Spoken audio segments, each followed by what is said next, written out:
আমি অ্যাকচুয়ালি কাঠ মিস্ত্রির কাজ করি। একটা দাদাকে কদিন আগে একটা ফ্রেম বানিয়ে দিয়েছিলাম। তো ফ্রেমটা ফিট করার জন্য রাজমিস্ত্রি লাগবে, রাজমিস্ত্রি পাইনি। রাজমিস্ত্রিকে বলছিল, তো দাদাটাও কাজ করে খায়, মানে মিডিল ক্লাসের লোক, গরিব বলে। ওকে গরিব বলে তাই কেউ আসেনি দাদার পাশে এই জানলাটা ফিট করতে।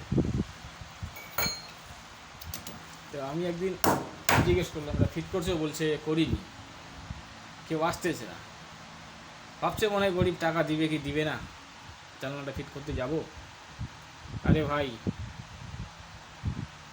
মানুষের পাশে যদি মানুষ না থাকে তাহলে মানুষ গোতাটাই বেকার, মানুষ হওয়াটাই বেকার। তাই আমি কালকে বললাম আমি ফিট করে দিচ্ছি, চলো।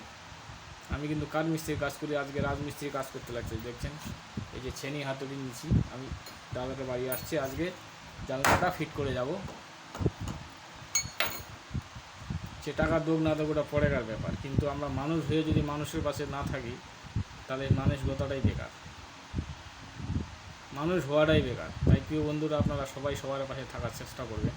কেউ কোনো দিন মানুষ অবহেলা করবেন না, গরিব হোক বা ধনী হোক। আশা করি বুঝতে পারছেন। সবাই ভালো থাকবেন প্রিয় বন্ধুরা। তাই আমরা ফেসবুকে কাজ করি, আমরা সবার পাশে থাকবো নিশ্চয়, কেউ কোনো দিন অবহেলা করবো না।